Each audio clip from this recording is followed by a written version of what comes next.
নমস্কার, জয় শ্রী গণেশ। স্বাগতম আপনাদের প্রত্যেককে। আজকের পর্বের অনুষ্ঠানে আলোচনা করব যে রাশিটিকে নিয়ে, রাশিটি বৃশ্চিক অর্থাৎ স্করপিও। বৃশ্চিক রাশির জাতক জাতিকাদের সাপেক্ষে আজকে শুক্রের কেতুর সাথে একটি বিশেষ সংযোগ, মহাসংযোগ, মায়াজাল নিয়ে আলোচনা করব। প্রথমে বলি, বৃশ্চিকের শুক্র হচ্ছে দ্বাদশপতি এবং সপ্তমপতি, সমসপ্তমের অধিপতি গ্রহ। বৃশ্চিক রাশির জাতক জাতিকাদের আমরা যদি একটু চরিত্র বা তাদের কোয়ালিটি গুলোকে বিশ্লেষণ করার চেষ্টা করি, তাহলে বলতে হয় জলতত্ত্বের রাশি, অষ্টম রাশি।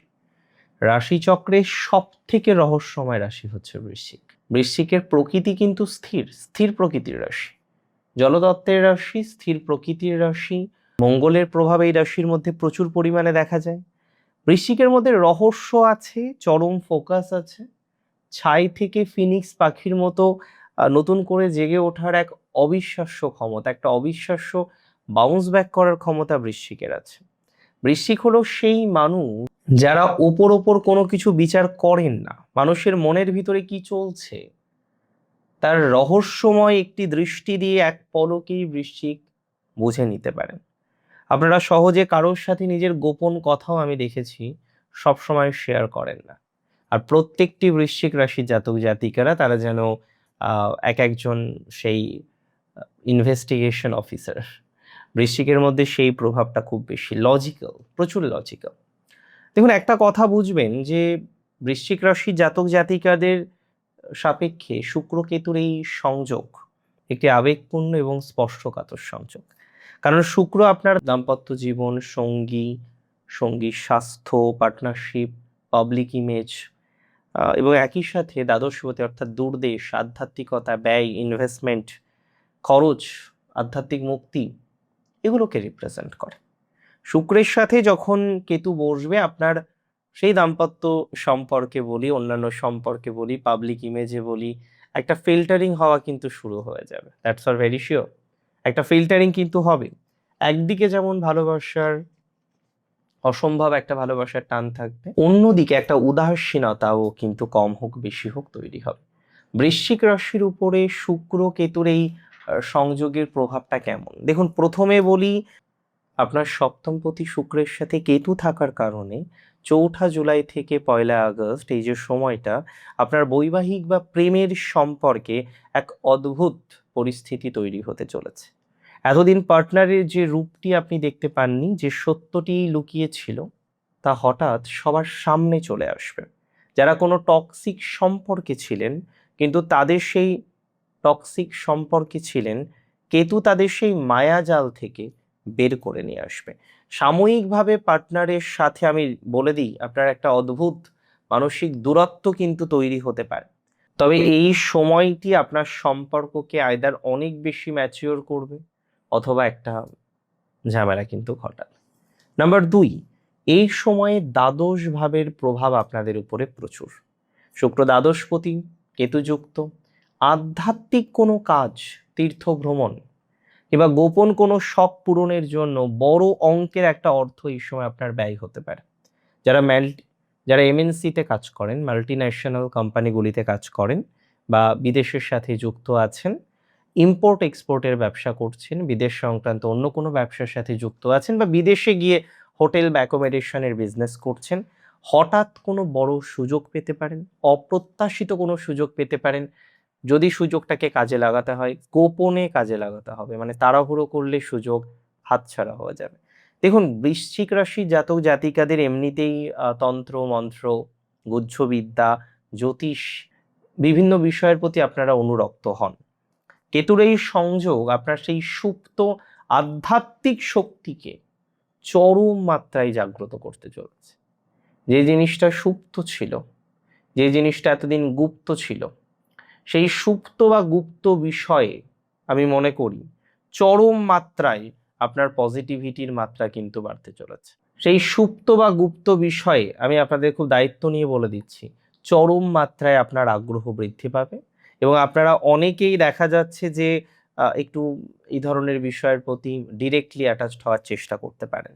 দেখুন, আমি এটা বলে দিই, আপনি আগে থেকেই কিছুটা রিয়েলাইজ করতে পারবেন কে আপনার ক্ষতি চাইছে, কে আপনার ক্ষতি করছে, এই সময় ধ্যান করা বা মনোসংযোগ করা আপনার অলৌকিক মানসিক শান্তি ফেরানোর জন্য যথেষ্ট। দেখুন, আমি বলে দিচ্ছি বৃশ্চিক রাশি জাতক জাতিকাদের এই সময়ে ব্যবসায়িক চুক্তির কথা। আপনি পার্টনারশিপে কাজ করবেন, খুব ভালো কথা, করুন না, আমার কোনো সমস্যা নেই তাতে। কিন্তু আমি বলে দিই, এই সময় নতুন যখন চুক্তিতে আপনি সিগনেচার করছেন না, পেপারগুলিকে ভালো করে পড়ুন, বুঝুন, তারপরে সিগনেচার করুন। কারণ অনেক সময় আমি দেখেছি অন্ধবিশ্বাস তৈরি করে এই সময়ে একটা ধোঁকা খাওয়ার প্রবাবিলিটি বেড়ে যায়। ব্যবসায়িক অংশীদারের সাথে কোনো ভুল বোঝাবুঝি হলে তা ইগোর লড়াইয়ে না নিয়ে গিয়ে টেবিলে বসে মিটিয়ে নেওয়ার চেষ্টা করুন। দেখুন, বৃশ্চিক রাশির প্রতিশোধ নেওয়ার একটা মানসিকতা আছে, সবাই বলে। আমি কি বলি না? আমিও বলি। কিন্তু আমি একটা জিনিস বলি এর পরে, এরা ভাবে অনেক কিছু করবে, কিন্তু কতজন বৃশ্চিক প্রতিশোধ নেয় বলুন তো? ভাবে, মনে রাখে, এরা সহজে ভোলে না, এটা ঠিক। ছোটবেলার ঘটনা, ছোটবেলায় কে ধোঁকা দিয়েছে তাও এদের মনে থাকে। কিন্তু বৃশ্চিক আলটিমেটলি একটা টাইমে গিয়ে আর পারে না রিভেঞ্জ নিতে, প্র্যাকটিক্যালি পারে না।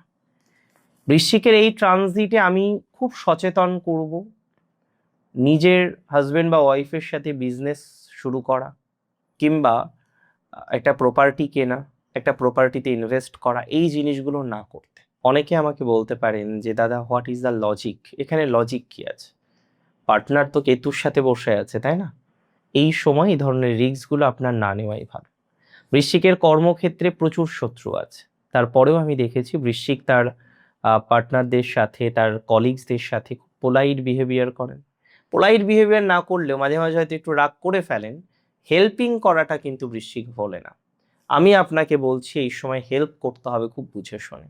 সকলকে হেল্প করার কোনো দরকার নেই। বুঝতে পারছেন আপনি আমি কি বলছি? সকলকে হেল্প করার কোনো দরকার নেই। এই সময় আপনাকে হেল্প করতে হবে বুঝে শুনে। বুঝে শুনে হেল্প না করতে পারলে বিপদ। অনেকেই ভাববেন যে দাদা, আপনি বলছেন বুঝে শুনে হেল্প করার কথা, ঠিক আছে, মেনে নিলাম যে বুঝে শুনেই হেল্প করব, বাট কতটা কি হবে বুঝতে পারছি না। দেখুন, আমি আপনাকে একটা কথাই বলবো, বুঝে শুনে হেল্প না করতে পারলে বিপদ আছে। বুঝে শুনে হেল্প করুন, কোনো অসুবিধা হবে না, আমি দায়িত্ব নিয়ে বলছি। বুঝে শুনে হেল্প না করলে বিপদে পড়বেন, বিপদে কিন্তু পড়তে হবে, দ্যাটস ফর ভেরি শিওর।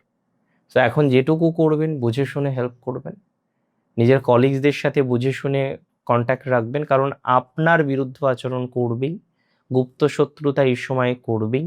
এমনিতেই আপনি স্পষ্টবাদী, আপনার কর্মের ডেডিকেশন অনেক বেশি, অপরের থেকে আপনি বেশি কাজ করেন, অপরের থেকে আপনি বেশি অ্যাক্টিভ, যে কারণে বসদের কাছে আপনি একটু বেশি প্রায়োরিটি পান, যে কারণে বসেরাও, আপনার নিজের বসরাও কিন্তু ইনসিকিওর।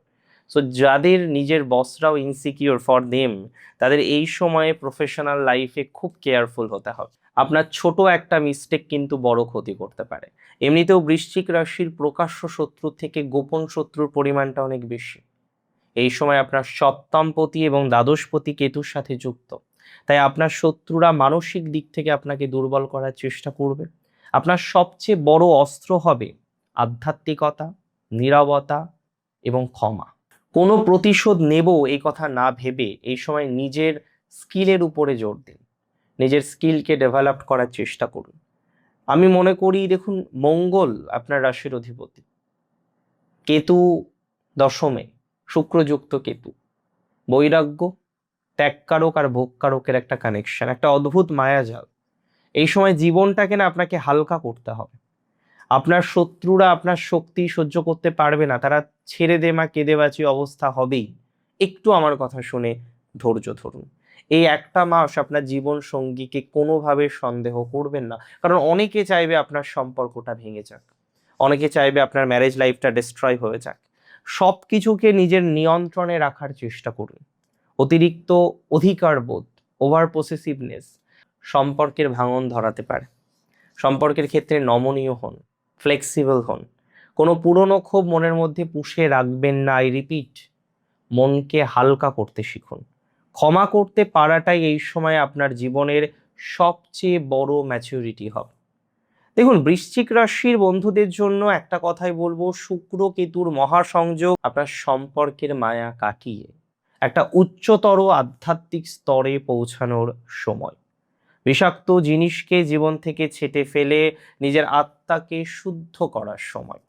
মঙ্গলের তেজ আর কেতুর গভীরতা মিলে আপনাদের এক অপরাজেয় শক্তিতে রূপান্তরিত করবে। সময়টাকে নিজের ভেতরের শক্তিকে কাজে লাগান, সময় থাকতে কাজে লাগান, তাতে ভালো হবে। ভালো থাকুন আপনারা, সুস্থ থাকুন, শ্রী গণেশের কৃপায় থাকুন। জয় শ্রী গণেশ।